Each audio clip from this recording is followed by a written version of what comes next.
Bonjour à toutes, bonjour à tous. Donc j'ai pas besoin de mes lunettes en fin de compte. Voilà, donc je fais une toute petite vidéo avant d'aller à l'entraînement.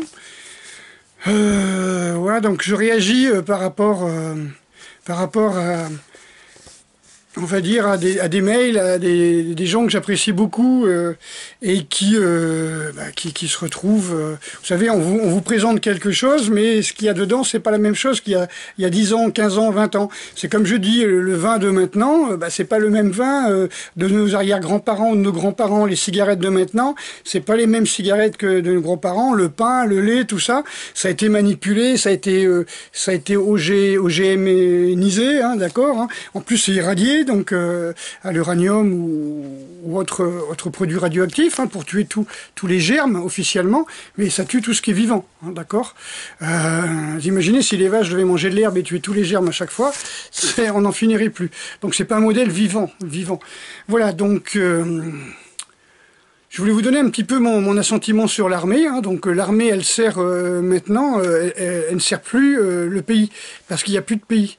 Donc quand j'ai fait mon service national, donc il y avait une nation, il y avait des frontières, il y avait un ennemi commun, c'était l'URSS. Hein, durant mon service national, j'ai dû apprendre, comme j'étais dans l'unité anti-char des parachutistes, j'ai dû apprendre...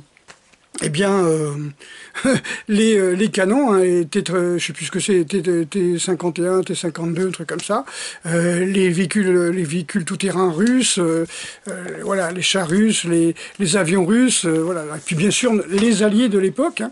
Donc voilà, donc c'était assez marrant. J'ai dû bosser dans l'optique, hein, on nous lavait le cerveau avec cet ennemi commun. Voilà. Maintenant, il y a plus d'ennemis, il y a plus de nations, il y a plus de frontières. Voilà. Donc l'armée, qu'est-ce qu'elle défend? Elle défend les intérêts des milliardaires, hein, mais généralement binationaux, hein, qui sont israélo-français ou libano-français, comme on avait vu. Et en fin de compte, voilà, c'est plus l'armée que j'ai connue. Hein, c'est donc ceux qui sont. C'est une armée de métier d'abord. Hein, donc c'est plus une armée nationale, c'est une armée de métier, donc des mercenaires, et qui vont défendre bien sûr des ressortissants qu'on a, ressortissants, on va dire entre guillemets français, qui sont à l'étranger. Et qu'est-ce qu'ils foutent à l'étranger? Ils s'approprient les mines d'or du Mali, ils s'approprient le pavot d'Afghanistan pour les laboratoires pharmaceutiques, et puis pour les quartiers aussi, hein, pour vendre la drogue, hein. Ils s'approprient beaucoup de... Comment dire...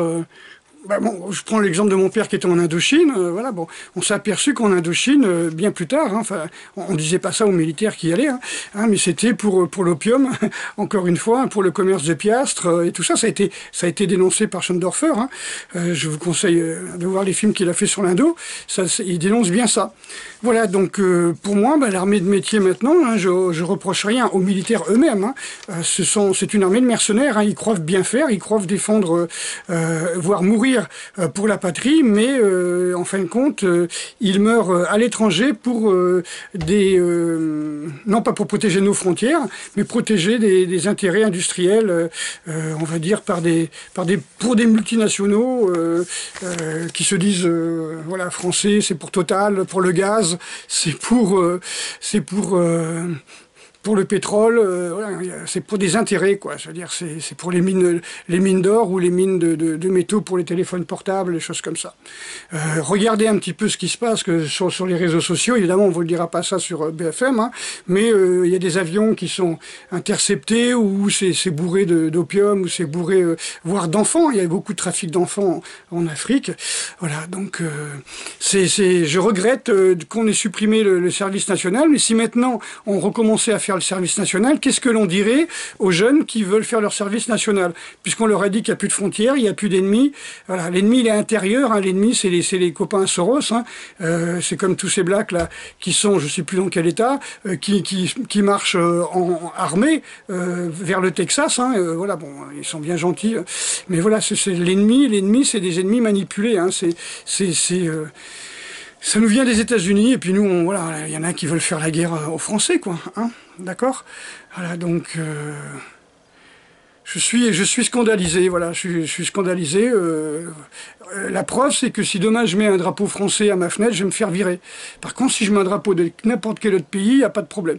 J'aurai jamais de problème, on ne traitera pas de facho, on va pas dire quoi, t'es patriote, mais alors t'étais fasciste, tu vas voter Le Pen, tu vas voter ci, tu vas voter ça. Non, pas du tout. Je dis, voilà, j'ai fait mon service national, j'étais prêt à mourir et combattre pour un pays, pour défendre nos frontières, on va dire des ennemis, d'une invasion ennemie.